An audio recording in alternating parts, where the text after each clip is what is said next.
Well, good evening, everyone.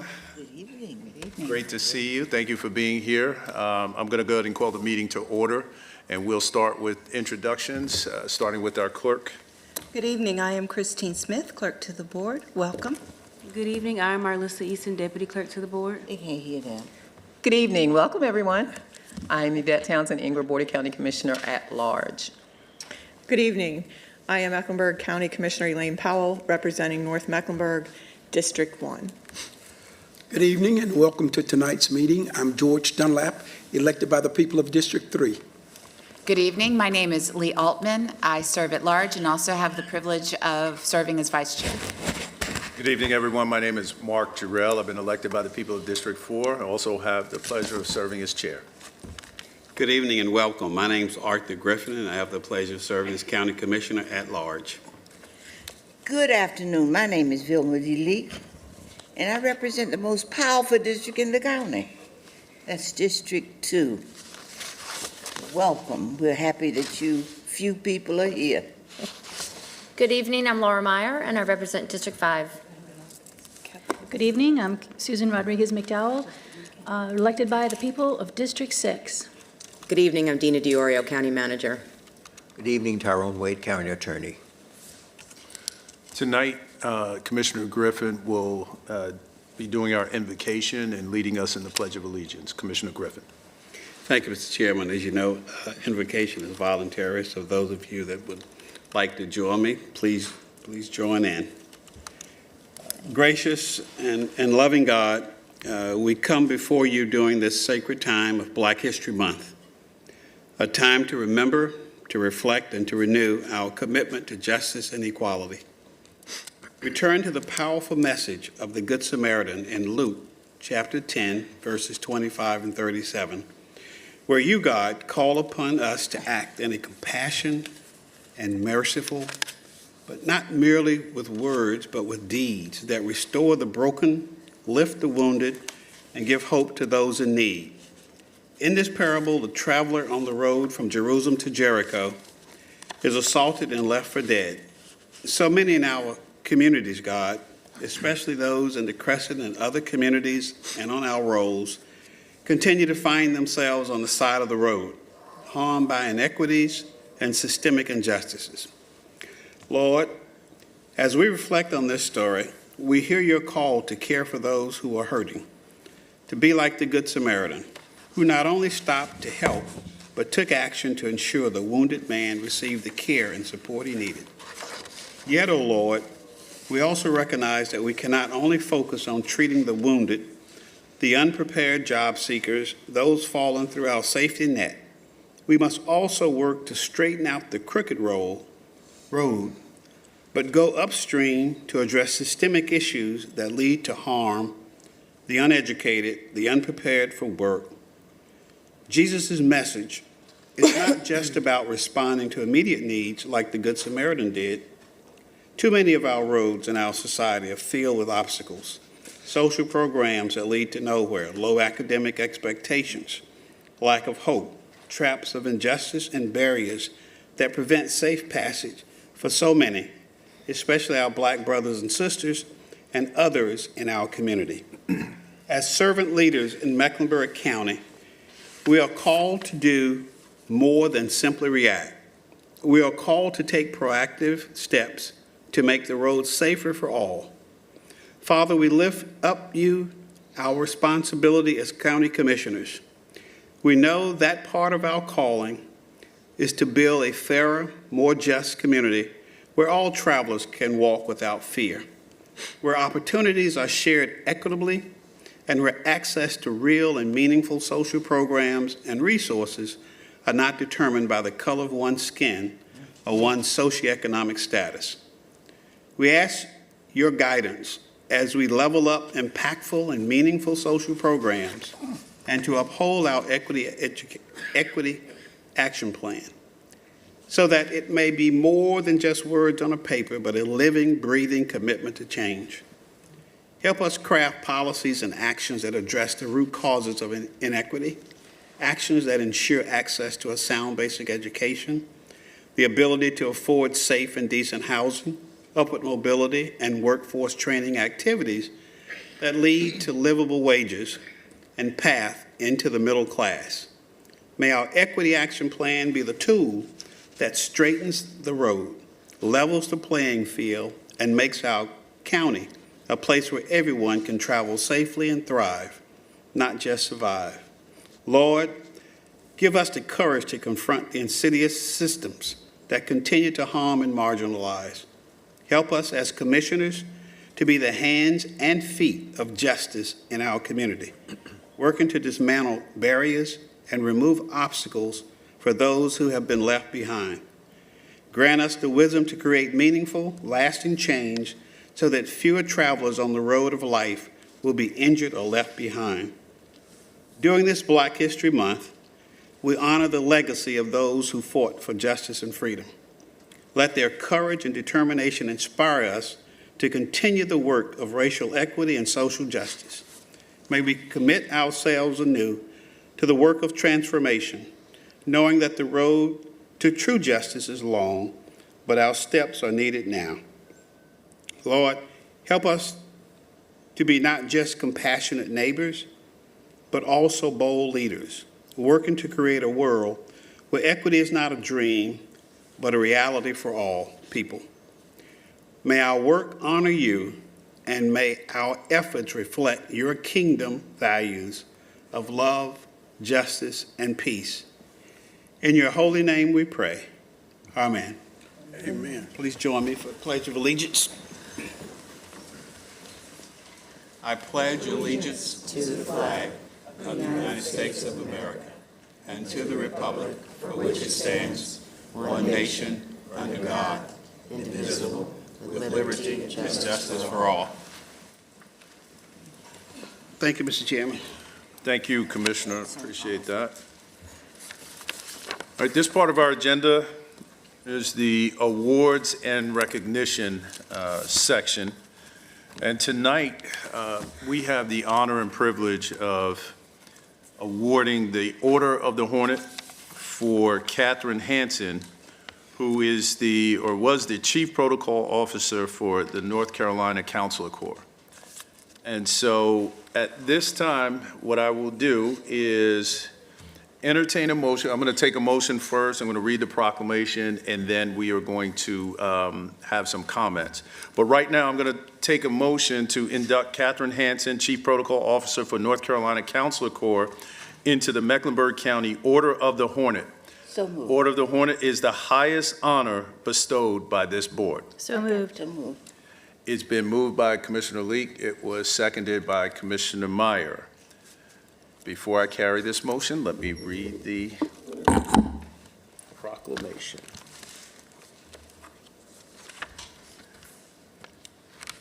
The Order of the Hornet know all persons by these presents that Catherine Hansen is hereby inducted into the Order of the Hornet of Mecklenburg County, North Carolina. The Order of the Hornet was founded in the spirit of the early Mecklenburg Patriots who signed the Mecklenburg Declaration of Independence on May 20th, 1775, and proclaimed the county's freedom from Britain more than a year before the U.S. Declaration of Independence was signed. Those early patriots valiantly fought for their independence during the Revolution and gave Lord Cornwallis such difficulties during his occupation of Charlotte that he termed the town a hornet's nest of rebellion. Because the above name reflects the honor, independence, and fierce American patriotism that so stung Lord Cornwallis, this person is chosen for the membership into the Order of the Hornet. In testimony thereof, we hereby confer the rights and privileges pertaining thereto and affix the seal of Mecklenburg County on this 4th day of February in the year of 2025, signed Chairman Mark Jarrell, Mecklenburg Board of County Commissioners. And so it has been moved, it has been seconded, and I do want to open it up for comments, and I will start with Commissioner Dunlap. Well, thank you, Mr. Chair. I'll be rather brief. For those of you who have gotten to know Catherine, you understand the work that she has done for this community particularly as it relates to establishing a relationship and a rapport with the United States, as well as other countries. I've had the opportunity to spend a bit of time with Catherine as she worked with us planning the trip to Germany. And as I understand, she was on this same trip years ago when we formed the relationship between Germany and Mecklenburg, North Carolina. Catherine is really a joy to be around. She is so knowledgeable, and she has so many connections and so many relationships with people in foreign countries and in Mecklenburg that she makes a visit to any of these foreign countries seamlessly, a seamless transition. I don't know what we're going to do without her if she doesn't kind of every now and then agree to do something, but she has certainly made our visit to Germany one that we'll all remember, and strengthening the relationship between Mecklenburg, Germany, and Mecklenburg, North Carolina. So on this particular day, I honor Catherine for the work that she has done, not only for Mecklenburg County, but for this United States. That's right. And I know the manager has known Catherine for some time, longer than I have, and I know you have some comments. Thank you, Mr. Chair. I have actually been working with Catherine since 2014 when I first became county manager, and I got sworn in January 1, and she called me like January 7th and said, it's the 20th anniversary of this partnership, and we need to have a reception. I was like, okay. And she worked with me to make that an incredibly beautiful event at the Beckler Museum. We were able to have them here and really celebrate that partnership. And then again in 2024, when the delegation came here from Mecklenburg-Vorpommern, helping us to coordinate that beautiful event at Foundation for the Carolinas and really putting our best foot forward. And as Commissioner Dunlap said, our trip to Germany. And one of the things that I would say about Catherine is that this is never about her. She's always the one that's behind the scenes and makes sure that everything goes perfectly for every visit, every event. All the things that we did in Germany, making sure that we had the proper gifts and that we bestowed them upon our hosts while we were there. And she's just an incredible person to work with, and I've enjoyed her immensely, and I know that she'll really appreciate us bestowing this honor on her this evening. Well, thank you for that. I feel so honored tonight to be able to lift Catherine up. To Commissioner Dunlap's point and the manager's point, I had the opportunity to meet her during our trip, while we were planning the trip to Germany, and I can tell you, beyond a shadow of a doubt, there are some people that you meet that it's really hard to classify. Catherine is a person that I would just classify as someone who is a joy to the soul. And I mean that literally. She is a beautiful person inside and out. Her preparation, it was like nothing I've ever seen. Meticulous, detail-oriented, had everything planned. And I will tell you this, when we had the opportunity, while we were there, she established relationships from 30-plus years ago. And the folks that she met during that time made it their business to come and see her, and the reunion was, I'm so glad that we had the opportunity to document the emotion and what happened during that reunion when she was able, and when they were able to connect with her, and also talk about the impact that she had on their lives. Some 3,000 plus miles away, 4,000 miles away, over a 30-year period. And it's just amazing. And Catherine, I know you're watching. It is really an honor for us to do this. This is not, this doesn't happen to everyone, but I can't think of a person that is more deserving. So it's my honor that you are being bestowed the highest honor that Mecklenburg County can bestow. And with that being said, all those in favor, let's see by show of hands. Madam Clerk, that is unanimous. And motion carries that Catherine Hansen is inducted into the Order of the Hornet. Thank you.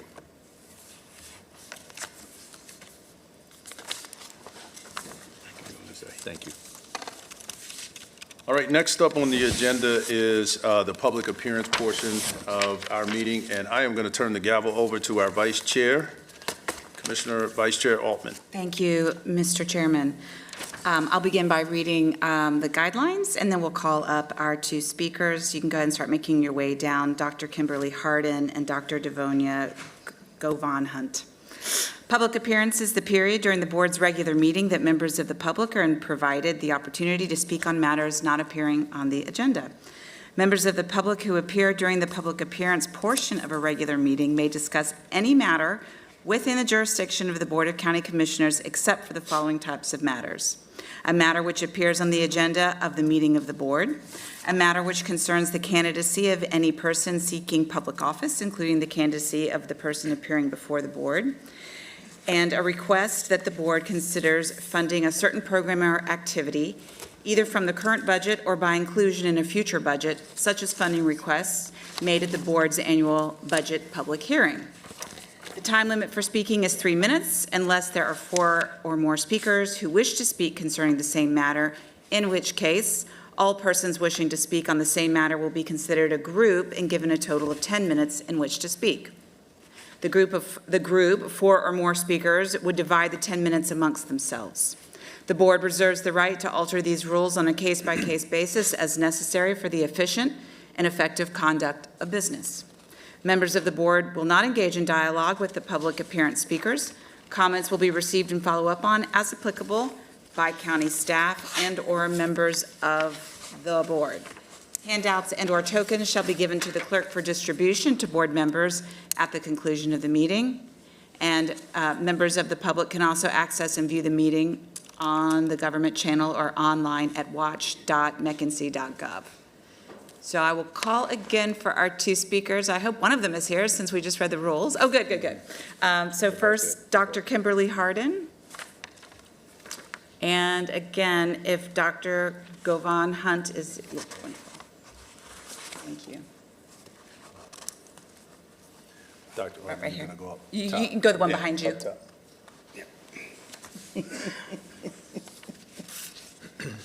Good evening, Commissioners. I'm Dr. Kimberly Hardin, founder and CEO of Hardin Consulting Group.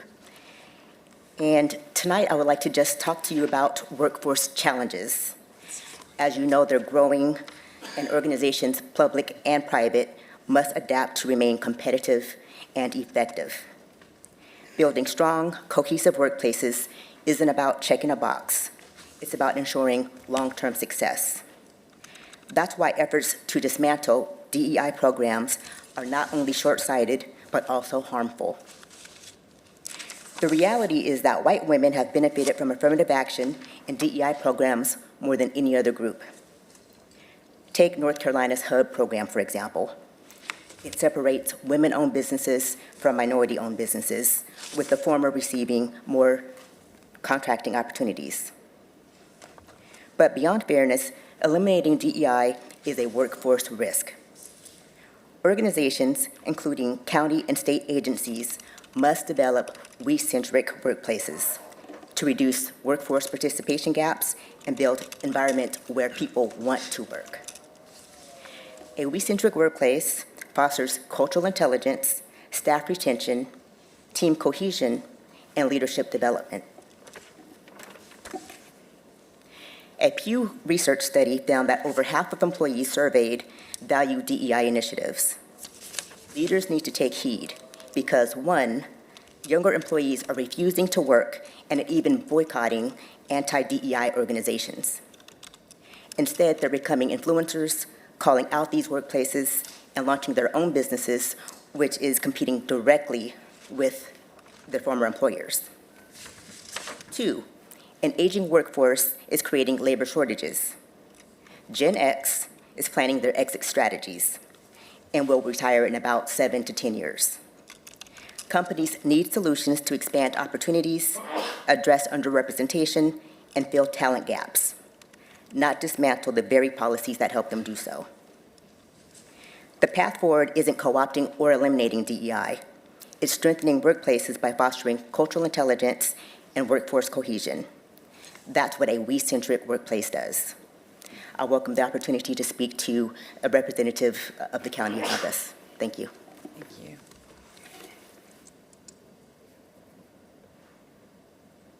Yes, ma'am, you can go ahead. Oh, okay, thanks.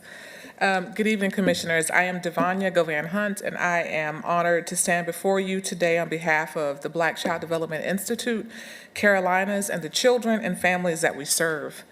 Our work is deeply rooted in the belief that every child deserves the opportunity to thrive intellectually, emotionally, and socially, regardless of their zip code, economic status, or the color of their skin. We know that children don't develop in silos. They are shaped by their homes, their schools, their communities, and the policies that we enact or support. Today, I want to highlight one of several critical issues that demand our urgent attention, and that's authentic family and community engagement between home, schools, and local organizations. By doing so, we ensure that children are not just surviving, but they are thriving. Authentic family and community engagement must be more than just a checkbox. You see, we believe authentic family and community engagement is a systemic and sustained commitment that occurs across time spans, many settings, and requires shared responsibilities by all parties. For policies and programs to be truly effective, families must be at the center of decision-making, not just as beneficiaries, but as true partners. Parents and caregivers, especially communities of colors, often face systemic barriers that silence their voices in conversations that directly impact their children. A question was asked during your meetings a while ago about why the public does not come to speak on agenda items. Engaging families and communities on that level is an art, one that is culturally relevant and responsive. We call on the commission to embed family leadership and local decision-making processes through accessible community engagement efforts that meet families exactly where they are. If we want better outcomes for our children, we must listen to those who know them best, their families. And let's not forget that many of their families include the other adults that spend some of their most waking hours with them, their early care and education providers. As county leaders, you have the power to move beyond short-term fixes, which you typically do, and move into systemic transformation. So tonight, I urge you to support and implement meaningful family and community engagement that centers community voices that are oftentimes left out of the conversation. This is not just about equity, it's about justice and excellence. When we support the whole child and engage families and communities as full partners, we strengthen our entire community. Thank you for your leadership and your commitment to the future of all children in Mecklenburg County. We welcome the opportunity to work together to create a stronger, more just, more equitable, and more child-centered county. I appreciate your time and your listening to our comments. Thank you. Mr. Chairman? Thank you, Vice Chair Altman, and thank you to our speakers. It is not 6:30 yet, so we can't open up the public hearing. So we're going to move to the county commissioner reports and requests, that part of the agenda, and we'll come back to the public hearing. At this time, I will entertain a motion to, and let me read the whole thing, team. Reaffirm the following board committees for calendar year 2025. Economic Development Committee, Environmental Stewardship Committee, Health and Human Services Committee, Intergovernmental Relations Committee, Performance Review Committee, Audit Review Committee, and B, establish the following board committees for calendar year 2025, Equity Investments Ad Hoc, Seniors Ad Hoc, and C, receive as information the board liaison assignments as assigned by myself, Chair Jarrell. So move. Second. It's been moved and seconded. Is there any unreadiness? Hearing none, all those in favor say aye. Aye. Opposed? Ayes have it. Motion carries unanimously, Madam Chair. Next, a motion is needed to amend the current board policy requiring 2 Mecklenburg County Commissioners be appointed to the Selection of Architects Committee to allow the chair flexibility to appoint a minimum of 1 commissioner representative with the option to appoint 2 should the chair deem it appropriate.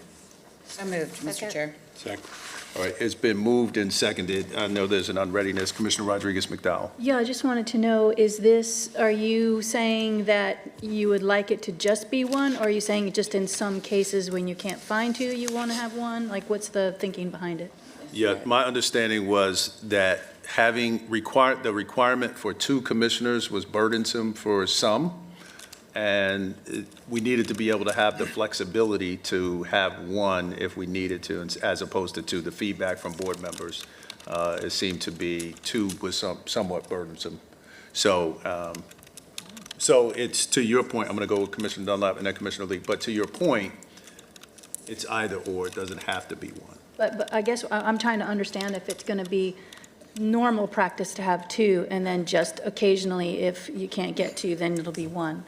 Or are you going to start saying we're just going to have 1? No, we're going to try to assign 2. Okay. And if two are not available and we can't get the schedules right, then it'll be 1. Okay, thank you.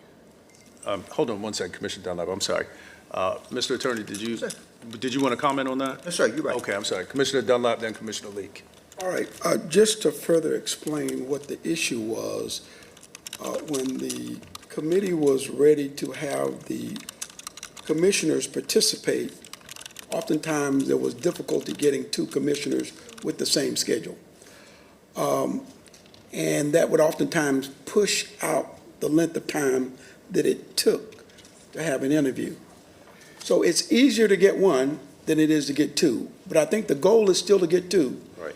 But if 2 people's schedule keep conflicting with each other, it allows the chairman to go ahead and appoint the committee so that the interviews can be taking place.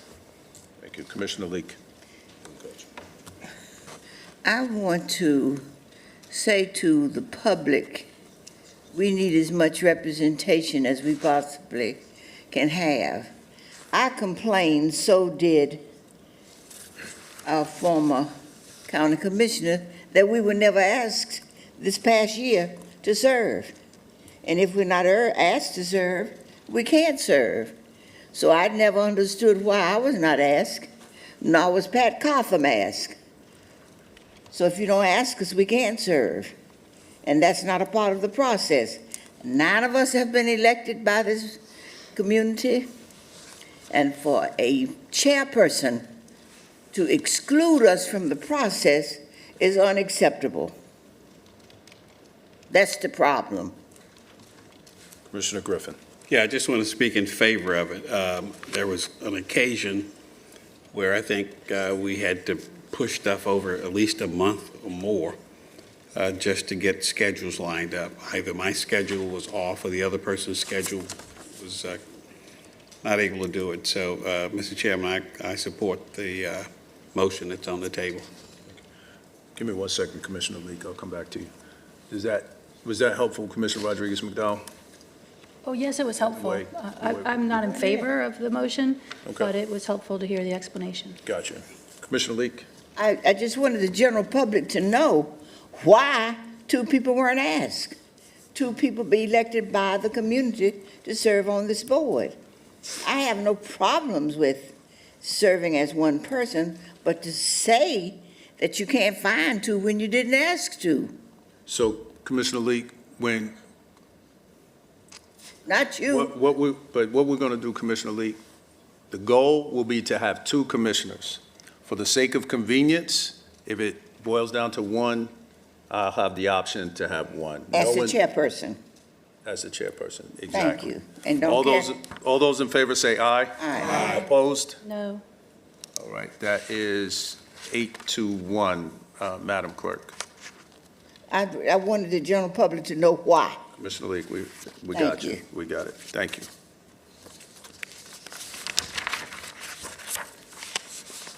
All right, it is 6:30 now. I'll entertain well, give me a second, I'm sorry.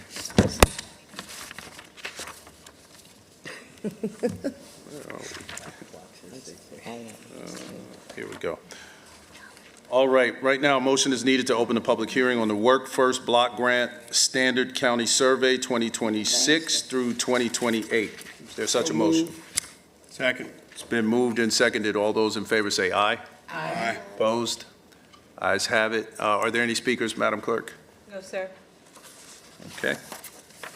Motion is needed to close the public hearing on Work First Block Grant Standard County Survey 2026 through 2028 and approve the Work First Block Grant Standard County Survey 2026 to 2028. So moved. Second. Second.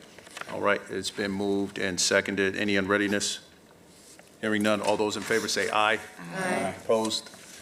Ayes have it. That's unanimous, Madam Clerk.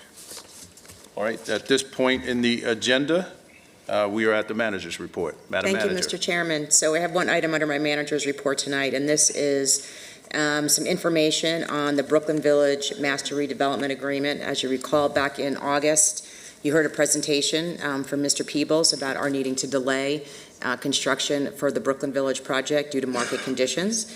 And since then, we've been having ongoing conversations, really in response to something that Chairman Jarrell said, which is, can we change the mix of use out on that parcel to see whether or not there's opportunities for us to advance some of the construction more quickly. And so Mr. Donahue Peebles III went back, heard what you said, and is in a position tonight to make a presentation to you that would actually change the use of that parcel, and want to get your feedback. This is just for information, want to get feedback, answer questions before we actually move to the next step. So with that, I will turn it over to Mr. Peebles. Good evening. Thank you for being here. Good evening, and very much appreciate the time and the opportunity to speak. The goal is to come back with what I hope to be some extraordinarily good news. Last time we were here, we heard a lot of different things, but paramount among them was that the county wished the project to start more quickly and to include additional community benefits. We went back to the drawing board, worked closely with the county manager and her staff, had conversations with the city and their staff, and ultimately have put together what we think is an incredible opportunity to move forward and deliver a transformational affordable housing project for Mecklenburg County. If you don't mind, if we could go to the next slide, please. Up there. You have a clicker up there? Oh, I do. Look at that. We're off to a good start. It's okay. As you all can see, the site plan and master plan remain largely unchanged, but with one caveat. Parcels 1 and 2, instead of including a market rate development of 550 units, carry with them 2 affordable developments totaling 250 units. These affordable housing developments will be 100% capital A affordable, with AMIs ranging from 30 to 80%. When we think, and certainly I won't belabor the point, affordable housing is a critical need in North Carolina. It's a critical need in Mecklenburg County, and it's pronounced in the city of Charlotte, particularly in high-resource submarkets. Our project in particular does a few very important things. The first one is, out of the 250 total units, we will provide 100 units, north of 1/3 of the development, for people who make 30% of area median income and below. We will also agree to a 99-year affordability covenant that is the longest legal contract in the state of North Carolina. We would agree to perpetuity if we could. We've partnered with Enlivian, the housing authority here in Charlotte, who will be providing the vouchers and will be co-developing the project alongside us. You see a name up there that you haven't seen before, Legacy Real Estate Development. Legacy is a company that I founded in 2016, and we'll talk a little bit more about what that is. But in effect, I feel convicted and have dedicated my career largely to the development of affordable housing. Legacy Real Estate has an affordable housing pipeline of 4,000 units. We're in 9 different cities with 16 different projects, and we're extraordinarily excited to lean further into North Carolina and begin our first projects in Charlotte. We're working alongside a group called Give Impact. It's led by a young lady named Liz Ward. Liz is an incredible liaison to the community and has been an extraordinary resource for us as we look to navigate through the process. Our architects, property managers, and general contractors have all individually and collectively developed thousands of units of affordable housing, both in the state of North Carolina and nationally. Mosley Architecture, SL Nussbaum, and Southway are full stop, best in class. We do a couple other things that I think are really important here and are extraordinarily meaningful to me. We have the opportunity at Legacy to be mission-focused, despite being a for-profit real estate development firm. And in doing so, in addition to always agreeing to perpetual affordability, always including at least 20% of our units to be set aside for permanent supportive housing, we'll also work closely with the county to provide 10 set-aside units for victims of domestic violence. In fact, I had a meeting today in this building with LaShonda Hart where we began to work out a framework to accomplish that. We'll have wraparound supportive services. These will be done in partnership with Enlivian and their service provider, CORE. These are things like childcare, financial literacy training, job upskilling, the goal to make affordable housing just a stopping point on your larger socioeconomic journey. And the other piece, and something that I have to credit Commissioner Griffin for, is we will be structuring a deal to provide ongoing capital event participation to the Second Ward High School Alumni Association. We recognize that where we're building is hallowed ground. There was a community here in historic Brooklyn, and we want to ensure that the development of this project reflects the power and significance of that historic community. Talking a little bit about Legacy, we're as far north as Southbridge, Massachusetts. We're as far south as the city of Miami Beach. In addition to partnering with the Charlotte Housing Authority, we have ongoing partnerships with the Nashville Housing Authority and the City of Miami Beach Housing Authority. We've integrated vouchers into all of our buildings, whether they're in Massachusetts or Washington, D.C. 145 Kennedy Street, whose rendering you see on the right, is done in partnership with the Phi Beta Sigma Historic Fraternity. We'll be redeveloping their corporate headquarters, creating a Phi Beta Sigma museum, and developing affordable housing above that building. For those of you who aren't Sigmas, don't hold it against me. We do it for any fraternity, we promise. Our goal here is always to lead with mission. Obviously, Enlivian, their track record speaks for themselves. They've developed more than 70 units or 70 buildings in Mecklenburg County alone. They have 11 buildings in their pipeline. Fulton Meacham, who is an incredible gentleman and a leader in the affordable housing space, is somebody we're incredibly excited to be partnering with, and we can't wait to lean into a transformational project. Talking a little bit about our project relative to comparable projects in the state of North Carolina. There are a number of points up there, and they revolve around, I think, a single thesis, and that's where you grow up has an outsized effect on where you end up, meaning your zip code is largely the single most dominant aspect of your social outcome. Where you grow up and the resources around where you grow up determine whether or not you will have the ability to move up the socioeconomic ladder. And far too often across the country, and North Carolina is no exception, affordable housing is built where land is the least expensive and where resources are the hardest to find. Our project takes that paradigm and flips it on its head. We're walking distance to a Whole Foods. We're walking distance to a Trader Joe's. Our average household income within a 1-mile radius is nearly $100,000. We have walkable green space. We have shopping. We have a high school that's rated 7 out of 10. This is an opportunity to place affordable housing inside the 277 loop, inside Uptown, and ensure that it is affordable for the next century. This pales in comparison to the conventional affordable housing that you see in the state of North Carolina, that though serves a meaningful need is conventionally 3-story garden style in lower resource areas and surface parked.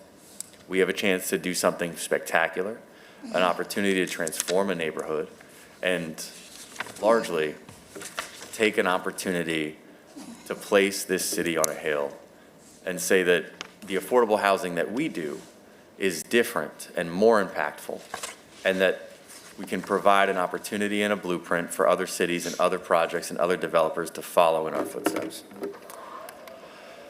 Our project timeline, and I know that's very, very important, so I wanted to make sure we included it here. We have already submitted for bond application and for Housing Production Trust Fund dollars at the city level in January.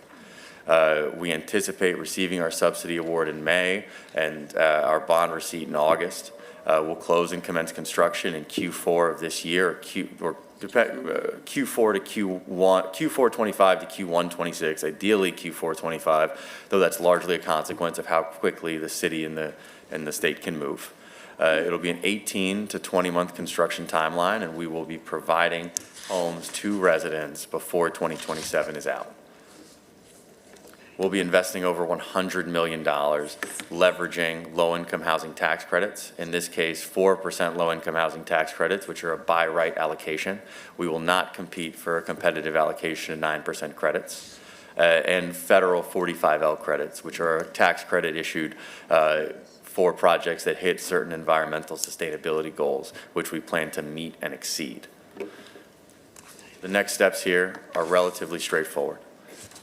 We'll be asking the county commission to authorize the county manager to negotiate the amendment to the MRA to allow this project to move forward, to approve $2.5 million of gap financing. That's approximately 2.5% of the total project cost, and to improve Enlivian and Legacy as transferees, allowing our partnership to move forward and develop these two projects. With that, happy to answer any questions. All right, thank you. Thank you for that. And before we move forward, I'm going to turn to Commissioner Griffin. Mr. Chairman, I'm going to ask my colleagues if y'all will vote to recuse me in terms of discussion, because an organization I'm associated with is on one of the slides, Second Ward High School National Alumni Foundation. So if y'all will vote to. So move. Second. Okay, it's been moved and properly seconded to recuse Commissioner Griffin from this conversation. All those in favor say aye. Aye. Opposed? Ayes have it. Commissioner Griffin is recused from the conversation. So just so everybody's on the same page, we are not taking action tonight. We are going to give feedback and discuss, but we are not taking any action tonight, just so everybody's aware. This is what we'll do. I know that there are a lot of folks that want to comment. What I'm going to do is start with our Economic Development Chair first. We'll go to Commissioner Meyer, then Commissioner Leek. Okay, thank you, Mr. Chairman. Thank you so much for the presentation. There's so many great things. 99-year affordability, wow. That's fantastic. The wraparound services that you were talking about, those are not being funded by the county, correct? They are not. They're not. Okay, and the gap financing, so you're looking for $2.5 million in gap financing from the county? That's correct. Okay, because I guess I thought that the original project, y'all were doing the affordable, that was a part of the project from the beginning, maybe not at this quantity. That's right. The original agreement had 10% of the units that were developed as affordable units at 60% AMI and below. Here we're developed, that would, in this case, equate to 30 units, or 25 units, I apologize. Here we're developing 250, and 100 of those units will be for 30% AMI and below. Mm-hmm. Okay, I really like, the inclusion of the 30% AMI. I really need to see more information around these numbers. So that's why I'm hoping this is going to come to the Economic Development Committee at some point, so we can go through this, a little more in detail. So at this point, you're only talking about parcels 1 and 2. So the other parcels are not in play at this point, is that correct? I'm sorry. When you mean in play, those parcels will remain unchanged from the previous site plan. So there we have a commercial component on parcels 5 and 6. We have hospitality on parcel 3, and we have mixed income multifamily on parcel 4. Okay, but those aren't being developed yet? No, they will So not be those are- developed yet. Okay, and so the retail that you're talking about in parcels 1 and 2, are those going to be the Black-owned businesses that were, as part of the original deal? They were going to be affordable to the Black-owned businesses? Yes, well, the goal for the retail space here is to have community-focused retail.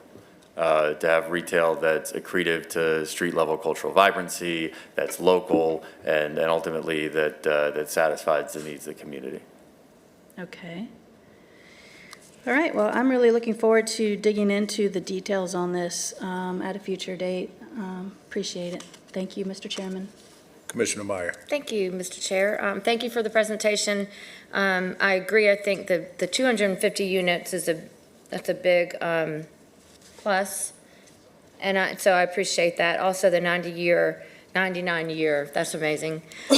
Just a few questions. I remember there's nothing about some things that were promised in the past, like the Myers Passage, the passage of history. Yes, so Myers Passage is part of the phases 2 and 3, the development of Brooklyn Village North. We've had conversations with the Department of Parks and Recreation about facilitating Myers Passage, have run subsurface investigation to understand the physical infrastructure that impedes development there today, and to begin the process to recognize how we would go about developing it. We will develop Myers Passage and create the connectivity between Brooklyn Village North and Brooklyn Village South when we move to phase 2 of the project. So that's not on the chopping block. It's going to happen for sure. That's correct. Okay. And is there any hotel commitment yet? Have you? We have, so this is on parcel 3, separate and apart from the affordable component we're discussing today, but we've had robust conversations with IHG, with Hyatt, and with a number of other large-scale operators, and are running a competitive process as we speak. Okay. And in parcel 4, and I know we're not talking about parcel 4, but are there, in the multifamily units, are there any affordable housing in that planned? So as of this moment, parcel 4 remains a 90-10 execution in line with the existing MRA. Okay. Last question. Good. Our new board priority is MWBSC. Are you honoring the 35% MWBSC pledge? Of course. Okay. Yeah. In fact, we hope to exceed it, and I'm hopeful that on the first 2 projects, and this is something that Fulton Meacham and I had a conversation about just a couple of days ago, that we want to make sure that we set the standard across the board, particularly with MWBE inclusion. It's a rare opportunity to have a housing authority led by a Black man partner with a minority-led business in Uptown Charlotte to develop affordable housing in a historically Black neighborhood. This is a chance for us to swing real hard and knock the ball out of the park. Okay. Well, thank you, and thank you for the manager's team and negotiating at this point. Thank you. No problem. Thank you. Commissioner Leak. Let me say first, thank you for being in Charlotte tonight. It's a pleasure. How many years have we been working on Brooklyn Village? Goodness. We started, I think, in 2014. I can't hear you. 11 years. How many years have we been waiting for Brooklyn Village? Quite a long time. And I can assure you that as we took the time to navigate through the issues with respect to title and the encumbrances that Spectrum and the city had on Brooklyn Village, that as soon as our due diligence period started and we could buy the land, we've been moving as quickly as possible. Well, let me say thank you. I was here the night your father presented, and I was 100% in support of Brooklyn Village because my husband pastored the church in Brooklyn, Little Rock, AME Zion Church, and the membership was bought on the idea that there would be housing. There would be a new facility within the confines of that neighborhood. And here we sit some years later, and no Brooklyn Village, son. So some of us don't have long to wait. And I'm saying to you this not as a negative, but I don't know what transpired between then and now. And every 10 years, Mecklenburg County is building apartments. Every 10 years. because people are not taking care of the property. That's not your fault. That's our fault. Every 10 years.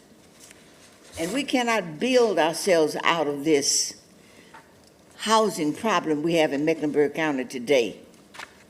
We can't do it. The growth is too great. And the city has not done its job in taking care of the infrastructure as it relates to meeting the demands of the growth. That's not your fault. That's the city's fault. And I'm saying it publicly so nobody can say I said it behind closed doors. They robbed us of a period that we thought would be alive today. Mr. Gentleman sitting next to me, I don't want to call his name, grew up in Brooklyn. And as we sit here, we're still in Brooklyn. But there's been no growth. Was that bell for me to stop, sir? Yes, ma'am. Well, then you come back to me later. Well, we're only going to do one round. I'll give you 30 seconds, Commissioner, to finish your statement. And thank you so much. You're such a wonderful leader. I'm so glad to have you as our number 9 man who respects everybody on this board. I appreciate that. So all I needed to say was, I'm going to wait until you build Brooklyn Village before I leave here. You promise me? I promise you. Everybody heard this now. Because somebody on this board said to me, you don't have long to live. Thank you, Commissioner. Thank Commissioner you. Powell. And he better be careful because he may be dead. Thank you. Thank you for your presentation. I've been here since the beginning, like not as a commissioner, but in all of the community meetings. And after all these years, I almost feel nauseous sometimes when I see it on the agenda because it's taking so long. And I'm really glad we don't have a vote tonight because I'm skeptical of more involvement from the county. The initial proposal, the developers were going to pay for everything, and now things are changing and coming back to the county for more dollars. And so I think really I can't even get into the detail of the question. Like, I have so many questions that I'm glad that we have time. I'm glad that you met with LaShonda today. And so I think I will just, I think Commissioner Rodriguez-McDowell makes a good point. We need to have it in economic development to go through with a fine-tooth comb because it's not what it started as. And there are so many components that are important to the community that we need to make sure that we're not sleeping through that we're really paying attention to it. And I really appreciate your intention and focus on affordable housing. So thank you. Thank you very much. Commissioner Dunlap. Thank you, Mr. Chair. I think it's important for the community to know that the reason they are here tonight is because we, the Mecklenburg Board of County Commission, asked them to change their original proposal.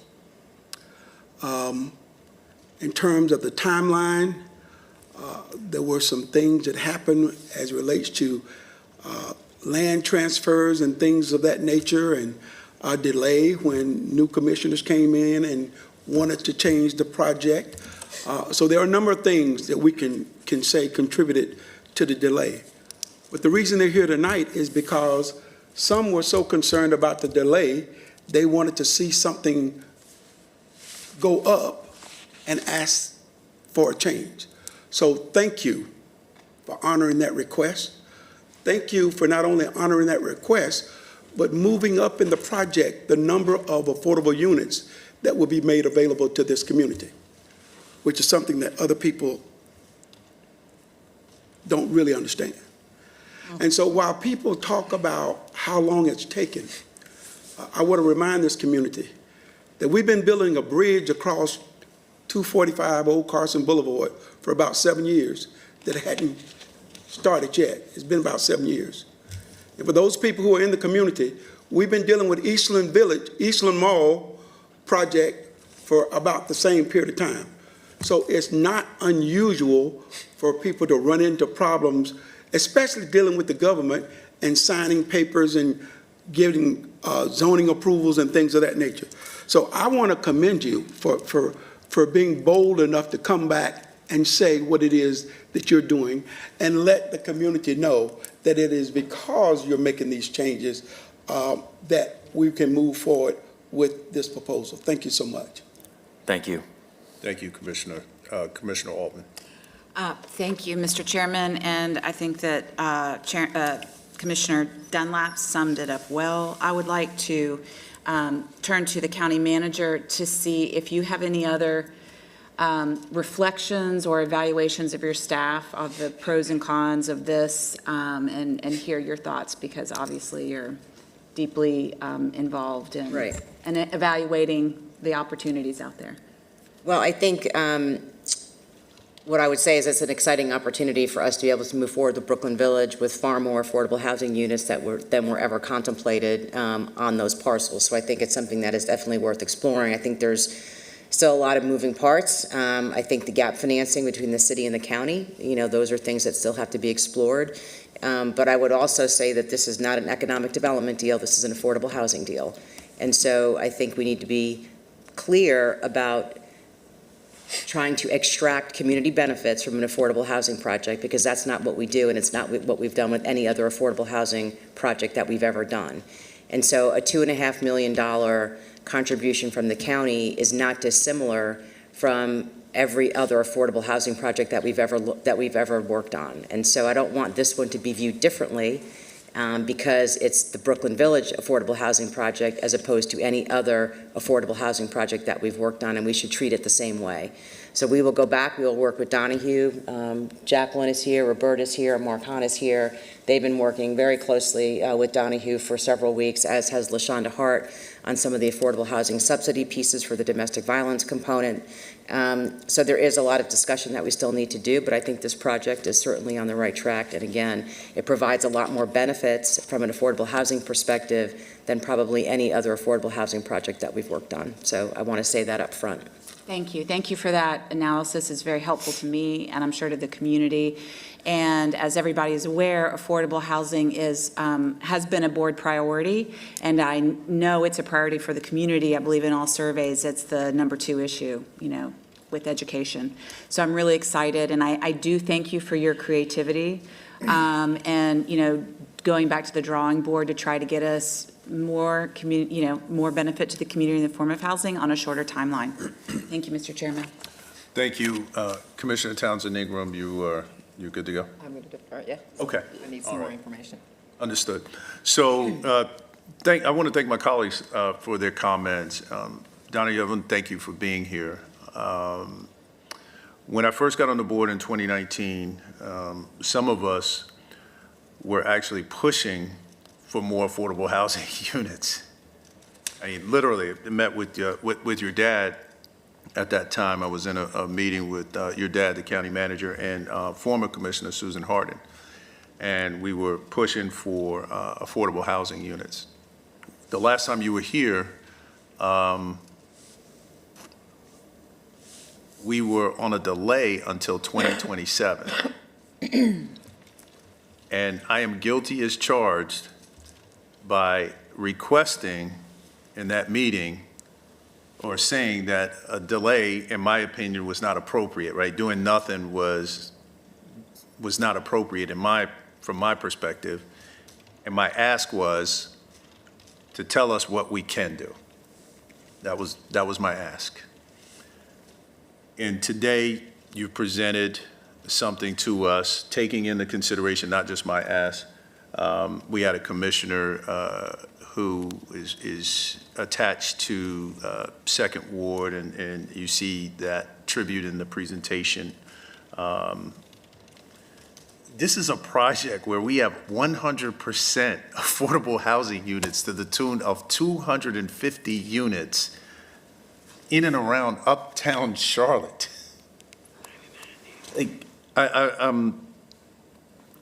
I think it's phenomenal. I mean, I kind of feel like I'm at a funeral, and I'm not really sure why. I personally think it's phenomenal. So I will say publicly that I am guilty as charged for, one, being a housing advocate, and that the county, I believe, should be in the space of housing and the unit space, more than just wraparound. That's Mark Jarrell, and I'm guilty as charged. I'm guilty of thinking that if we can get 250 units from 30% AMI to 80% AMI on that site, I think it's fantastic. Ensuring that we still continue with 35% MWSBE commitment, that is a must. The tribute to our legacy residents, our set-aside units, I would love to see them go towards our legacy residents, or certainly not perfect. There's a lot of moving parts, but I, for one, am not going to let the perfect be the enemy of the good or even great, particularly when I publicly advocated for. So I'm not going to backtrack now and sort of pick certain elements apart. We're still in negotiations. We still have things to cover, but I, for one, am ecstatic that we can have this many units in this area, plus the historical perspective. So this was just for information. I certainly appreciate you coming back with something. If the board decides not to move forward for whatever reason, I mean, that's a board decision when we get to it. I, for one, will be voting yes. So I'll just say that right now, unless I get some information that's just utterly ridiculous. But from what I see right now, I certainly can support what I see. Not that we won't push for certain other elements that I just lifted up as well, and to ensure that there's a level of accountability. But I wanted to say thank you, and I want to give you the opportunity to provide anything that you may have not been able to cover. Thank you very much. Commissioner Jarrell, it's a pleasure to be here, and it's extraordinarily exciting for me to have the opportunity to deliver deeply affordable housing that will be affordable in perpetuity in one of the most high-resource submarkets, one of the most high-resource areas in the entire state. We'll do so, obviously, in conjunction with our municipal and public partners in the county and the city and the state. We're having conversations now with Atrium Health for their Team Force Housing Initiative and looking to identify ancillary public benefits that Atrium could come in and help deliver. This is really one of those instances where it takes a village, and I'm extraordinarily grateful for the opportunity to earn you all support to do something transformational. I know the path forward here hasn't been perfect. I know that sometimes the wheels of change have moved a little bit more slowly than we would otherwise like. I feel the same way. We're chomping at the bit to get started. We're chomping at the bit to make an impact. And I can assure you that us and our partnership with Enlivian, who has a history of doing incredible work here in Charlotte, will deliver an affordable housing project that we can be proud of, not just at the groundbreaking, not just at the ribbon cutting, but a century down the road when it is still affordable. We will deliver that project that we can be proud of. Commissioner Rodriguez-McDowell. Thank you, Mr. Chairman. I just wanted to follow up by saying, I don't think we're at a funeral. I think it's kind of shocking, to be honest, this presentation, and sort of looking for the angles. And so I just was looking for a little bit of clarification from the county manager, because you clarified that this is an affordable housing project, not an economic development project. But when I look at it, it has retail, multifamily, office. It has all of those pieces. So I'm not sure I understand, or maybe I need to understand better how how this could be viewed as just affordable housing as a project and how other projects are economic development. I'm disconnected on how that's different. Because the only thing we're talking about is parcels 1 and 2. We're not negotiating the rest of the master redevelopment agreement. That is not part of this conversation. The conversation is whether or not you want to move forward with affordable housing on parcels 1 and 2. The rest of it is not on the table. But doesn't it pertain to the rest of the deals? It does whether not. or not Mecklenburg County is it going does to not. be part of? It does not. So I can tell you how this will play out. If you try to force renegotiation of the rest of the agreement, then Peoples is out. No, I'm not saying we need to renegotiate the rest of all the other. But that's not part of the places. conversation. I just want to be clear about what we're talking about. We're talking about repurposing parcels 1 and 2 to affordable housing. That's it. The rest of it is not part of the discussion. So it's being treated as an affordable housing project because we're not talking about retail, we're not talking about office, we're not talking about hotel. We're talking about affordable housing only. Hey, that's a really helpful insight that it would have been great to have. So I'm just saying, thanks for clarifying that. Sure. Don, thank you. Appreciate it. Appreciate it. Thanks, When- Donahue. When I, and just, go ahead, Manager, you can throw it back to me if you're finished with the report. Sorry.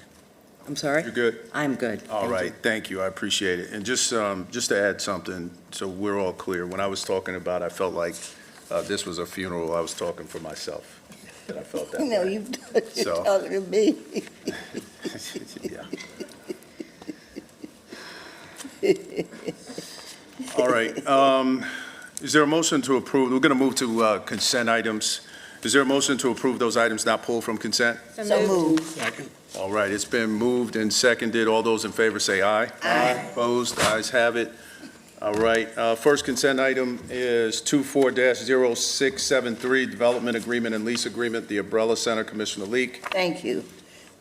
Tell me where the Umbrella Center is, please. It's on Albemarle Road. And we're leasing it for how much? So this is a building that the county bought a few years ago in January 2023 for the Umbrella Center. And this is now the development agreement between Mecklenburg County and Safe Alliance, who's going to actually be operating the Umbrella Center that will have representation from a number of agencies housed within it.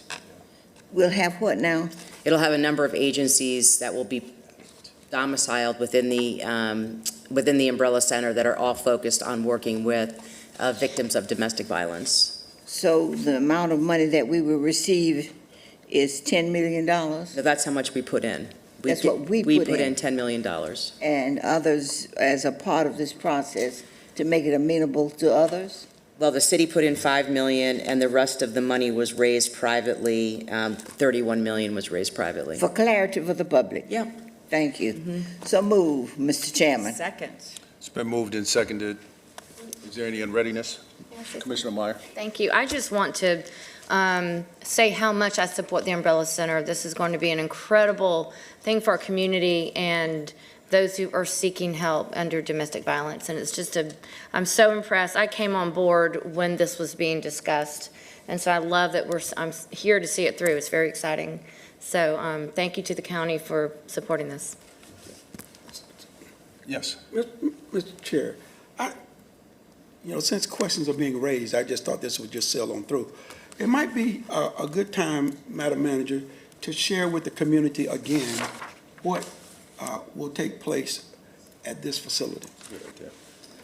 So the Umbrella Center is really supposed to be a place where women and families who are victims of domestic violence can go and get a complete suite of services to address their concerns. Currently, we do have a sort of a smaller one that we're piloting, that we're using in the meantime, but it used to be where women would have to go to multiple places, the police, the courts, the DA, the hospital, supportive services, behavioral health service. They would have to go to a number of different places to receive those services. But at an Umbrella Center, what they call a family justice center, is what they're called throughout the country, they can go to one place and they can actually get all of those services, which really reduces the trauma they have to experience in order to receive those services. So we're very excited that we're going to have one here in Mecklenburg County. We've been working on this for a number of years, and so we finally are at a place where we're ready to move forward. So it's good, very exciting.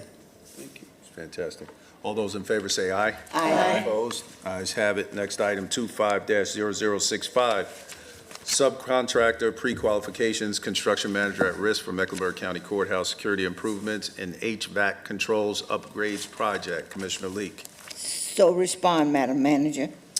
Yep, so this is an item that is basically laying out the subcontractor qualifications for this security project at the courthouse that's being managed by a construction manager at risk. So when we do construction manager at risk, they have to lay out what the qualifications are going to be for the subcontractors. You have to approve that, so there's transparency around the process. So what this is basically the qualifications that will be required of subcontractors who want to bid on this project. Let me say thank you, because some questions had been asked about this. Okay. So move, Mr. Chairman. Second.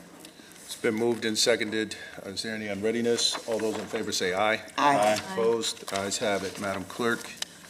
Next item, 25-0073, recognize funds from the HLC revolving fund. Commissioner Leek. So move, Mr. Chairman. There's no response as to what it really is. It says about funds for historical landmarks. I second, Mr. Chair. So this is an appropriation out of the Historic Landmarks Revolving Fund to do necessary repairs on the Torrance Lytle School in Huntersville. If anybody's familiar with that school, it is in a state of complete disrepair. I can't really put it any other way. And so we have been working very diligently to try to get either get it sold or redeveloped. But in the meantime, there are some repairs that need to be done. And so they're asking for $79,000. So move. Second. All right, it was already moved and seconded. But, no unreadiness. All those in favor say aye. Aye. Opposed? Ayes have it, Madam Clerk. Next item, 25-0076, construction contract, Louisa New Generator Installation Project. Commissioner Leek. Pulled it so that the public will know that we need someone trained in this area to be considered for this work. And that's why I pulled it. So move, Madam Chair. Mr. Chairman. Second. All right, it's been moved and seconded. Any unreadiness? Hearing none. All those in favor say aye. Aye. Opposed? Ayes have it. Last item, 25-0078, auction for disposal of surplus equipment. Commissioner Leek. Yes, I pulled it so the general public can bid for some of these items that's up for sale. So move. Second. It's been moved and we have a second. Is there any unreadiness? Hearing none. All those in favor say aye. Aye. Opposed? Ayes have it. It's unanimous, Madam Clerk. Last item on our agenda are Commissioner reports. Before we go here, I want to remind everybody, I want to tee something up. At our last meeting, there were consent items that were, all the consent were adopted, but there were items that Commissioner Leek had asked to give visibility to the public. 3 commissioners, myself, Commissioner Altman, and Commissioner Griffin, decided to defer our time to Commissioner Leek so that she would be able to go through those items. And so before I go to you, Commissioner Leek, I'm going to start with Commissioner Townsend Ingram first. No report. Commissioner Powell. No report. Commissioner Dunlap. No report. Vice Chair Altman. Deferring. Oh, that's right, excuse me, I'm sorry. Commissioner Meyer. No report. Commissioner Rodriguez McDowell. No report. All right, Commissioner Leek, it is on you for your items. I have perused these myself. Will not take away from the public the information. I'm asking the public information to publicize these consent items so that the public can know that they came before us. And so move, Mr. Chairman. Okay. Second. Well, they've already been adopted previously, so we're not taking a motion on this because they've already been adopted. Have already been adopted? Yes. So I ask that the public committee make sure that they're publicized for the community. That's right. Thank you, Commissioner Leek. Vice Chair Altman has one thing. Thank you, thank you. I and I think maybe all of us received an email from a resident asking for us to take a public stand against racist and anti-Semitic graffiti that appeared in the Palisades, the display of a terrible racial epithet and the Nazi symbol. And I just want to tell that resident that I stand with you and we all stand with you against that kind of hate. This county has no place for hate. And thank you for bringing it to our attention. Thank you, Mr. Chairman. Thank you. I just have one thing. I want to say thank you for everyone's participation in tonight's meeting. It was a much shorter meeting. Thank you for extending grace to one of our colleagues where we know that those consent items are extremely important. Commissioner Leek, thank you for the way you addressed those. Really appreciate that. It is Black History Month, everyone, and today it's not lost on me. And I've said this before, and I'll continue to say this. It's not lost on me that I get the honor to sit here at this dais just because of so many people that have sacrificed that allow me this opportunity. And I'm not going to let this moment pass without acknowledging that. The other thing that I do want to acknowledge is that I sit up here with several history makers, people that will go down in this community as certainly not only great African-American leaders, but great leaders for Mecklenburg County and great leaders for this country. And I'm referring to Commissioner Leek, Commissioner Griffin, and Commissioner Dunlap. And I want to publicly acknowledge what their role is to the African-American community, what their role is to the broader community, and what they've meant to this country with their leadership. And I just want to say thank you all for that. And with that being said, Commissioner Townsend Ingram, you will be on that list one day as well. With that being said, I want to thank everybody. I'll entertain a motion to adjourn. So move. Second. Moved and properly seconded. All those in favor say aye. Aye. Opposed? Ayes have it. Madam Clerk, meeting adjourned.